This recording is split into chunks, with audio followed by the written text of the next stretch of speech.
जब अनिरुद्ध झनक को उसकी बीवी होने का फर्ज निभाने के लिए बोल देता है तो वो अपने रिश्ते को निभाना नहीं चाहती है, लेकिन ये पूरी तरीके से उस पर दबाव बनाता है और अब फैसला कर लेता है कि तुम मेरी बीवी हो। लेकिन तभी फायर ब्लास्ट होती है और सब कुछ एकाएक से बदल जाता है और ये फाइनली उसको प्रपोज कर देता है, जो सच में काफी कॉम्प्लिकेटेड हो जाती है गुरु लोग। तो बात करें एपिसोड की स्टार्टिंग की, तो एपिसोड की स्टार्टिंग अनिरुद्ध और झनक से होती है। ये रेस्टोरेंट से तो निकलता है, लेकिन उससे पहले गाड़ी इसकी खराब हो जाती है। अब कैसे भी कार्य ठीक होता है तो अब ये चिंतित होता है कि ये जल्दी अगर घर पहुंच जाता है तो फिर झनक से बातें नहीं कर पाएगा, और झनक इसलिए चिंता होती है कि अगर हम जल्दी घर पहुंच जाए तो हमें शायद डांट नहीं सुननी पड़ेगी, क्योंकि लेट तो बहुत ज्यादा हो चुका है। लेकिन अब अनिरुद्ध की जो प्लानिंग होती है कि गाड़ी फिर से खराब करनी है, तो एक सुनसान रास्ता जहाँ पे देख करके रोकता है और बोलता है गाड़ी खराब हो चुकी है। अब झनक को तो कुछ पता नहीं है, वो जो ये बोलता है वो करती है और बोल देता है कि देखो गाड़ी में रहेंगे लोग तो बिजली गिरेगा, पेड़ गिर सकता है, हमारी जान भी जा सकती है। झनक तुम समझ रही हो ना? तो उसको बोलता है कि कोठरी खाली होती है, तो बोलता है तुम उसमें चलो। अब यहाँ उसको लेकर के चला आता है। अब मजे की बात यह है कि भाई वो कोठरी खाली है, लेकिन जो ऑनर उसमें रहता है वो अपने दरवाजा भी खुला छोड़ के जा चुका है। अब अनिरुद्ध देखता है कि उसकी तबीयत धीरे धीरे खराब हो रही है, उसे खांसी हो रही है, छींक आ रहा है बार बार। तो अब समझ जाता है कि यार आग तो जला नहीं होगा। यहाँ आग जला देता है और अब मीठी मीठी बातें करने लगता है कि देखो झनक तुम्हें डरने की जरूरत नहीं है, मैं हट्टा कट्टा मुस्टंडा हूँ यहाँ पे,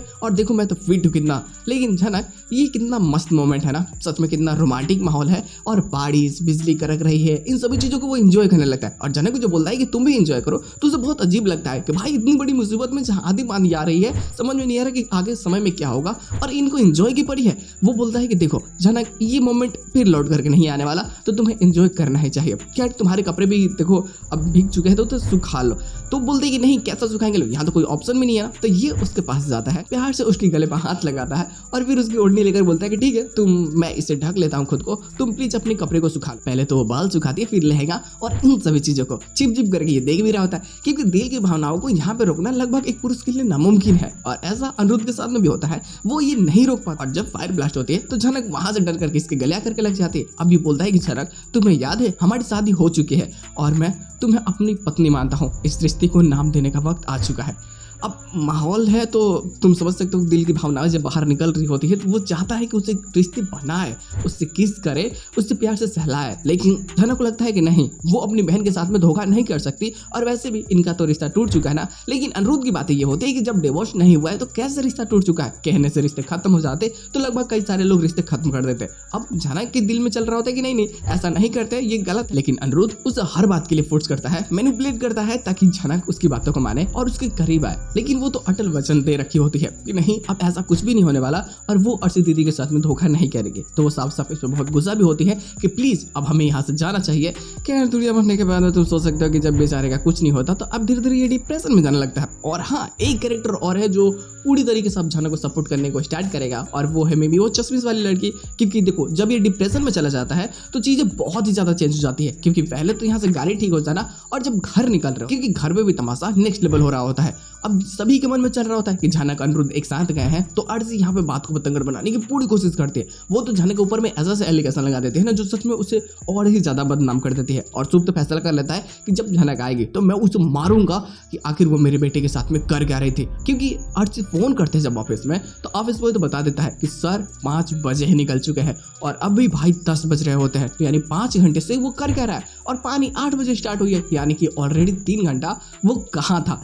इन सभी चीजों को सोच करके ना कहीं वो भी बहुत परेशान हो रही होती है। हालांकि यहाँ पे अप्पू की मम सपोर्ट करने की कोशिश करती है, झनक को बचाने की भी कोशिश करते हैं। अप्पू के डैडी बहुत गुस्सा होता है, और जब ये देखता है कि अब कुछ नहीं होने वाला, घर में सिर्फ बहस ही हो रही है, तो ये छोटन के साथ में पुलिस स्टेशन जाने का फैसला करता है कि हमें वहां जा करके एक कंप्लेन तो दायर करनी होगी कि आखिर झनक और अनिरुद्ध गए कहाँ है, क्योंकि निकले घर से कब को है और अब तक वो आए नहीं है। हो सकता है कि इस आंधी पानी में कहीं उनको चोटें आ चुकी होंगी, गाड़ी रोड, क्योंकि रोड खराब होने से गाड़ी का एक्सीडेंट भी हो सकता है, और ऐसा मिनिमम टाइम होता है। अब यहाँ पे तो कहीं ना कहीं शुभ ये चीजें होने से भी रोकना चाहता है, और उनको कंप्लेन करने से भी रोक देता है कि नहीं आप मत जाओ। और रात के 12 बज चुके होता है, तो अर्शी पूरी तरीके से पागल हो जाती है कि अब अनिरुद्ध नहीं आने वाला है, वो धोखेबाज है, और ऐसा दिखाना चाहती है कि अनिरुद्ध ने सबको धोखा दिया है। हालांकि जब अनिरुद्ध घर पहुंचता है तो माहौल थोड़ा और चेंज हो चुके होते हैं। खैर इस माहौल में अब क्या होगा क्या नहीं तुम सोच सकते हो, और अगले ही दिन पार्टी है। तो कुछ लोग बात करें बीटीएस लेकर के, तो वहां पे ना एक ही वीडियो है इसका, ठीक है, जहाँ पे ये डिप्रेशन में माहौल में बस अपने कमरे में बैठ करके रो रहा है, सोच रहा है कि झनक ने जब उसके प्यार को एक्सेप्ट करने से मना कर दिया, और भाई ये थोड़ा सा इंट्रोवर्ट भी है और दिमाग से खिसका हुआ भी, क्योंकि जिस चीज को पाने की कोशिश करता है तो साम दाम दंड भेद कुछ भी कर ले, लेकिन इससे वो पाना ही है, और ये अब इसमें हार नहीं मान सकता। पहले अब तक तो झनक ने उसका प्यार देखा, अब थोड़ा सा नफरत की बारी होती है और अब जलाने के लिए ये लाख कोशिशें करने लगा और जिसे नजदीकियां बढ़ाएगा और सिर्फ ये सिर्फ दिखाने की तुम एक्सेप्ट तो कर नहीं रही हो मेरी प्रपोजल को, तो मैं करूँ क्या। अब यहाँ पे ना लेट हो जाने के कारण पार्टी में भी समझो कि इसका मूड बिल्कुल उतरा हुआ होता है और धीरे धीरे जब मिमी ये देखती है कि अब इनकी हालत और ज्यादा खराब हो रही है तो वो भी भाई मैच्योर है, उसको समझ में आ जाता है कि कुछ बहुत बड़ी अजीब चीजें चल रही है, तो वो इसके सपोर्ट में खड़ी होती है। हालांकि हो सकता है उससे पहले छोटन को इन सभी चीजों के बारे में पता चल जाए तो छोटन भी समझाने की कोशिश करेगा, लेकिन अब अनिरुद्ध सबसे दूरियां बना रहा है और एकाएक से बस समझो कि सिर्फ और सिर्फ एक कमरे में टाइम स्पेंड कर रहा है। तो इसके कारण सभी लोगों के मन में पता नहीं क्या क्या चलने लगता है और सबको लगता है कि अब कहीं उनका लौंडा पागल ना हो जाए। जनक का पैर पकड़ते हैं लोग और फिर रिक्वेस्ट पे रिक्वेस्ट होना स्टार्ट होती है, जो सच में जनक को और ही ज्यादा घर में इज्जत दे देती है। सच में लोग मजा आने वाला है, स्टोरी लाइन बेहतरीन है, तो उम्मीद करते हैं लोग आने वाला प्लॉट्स भी मजेदार हो।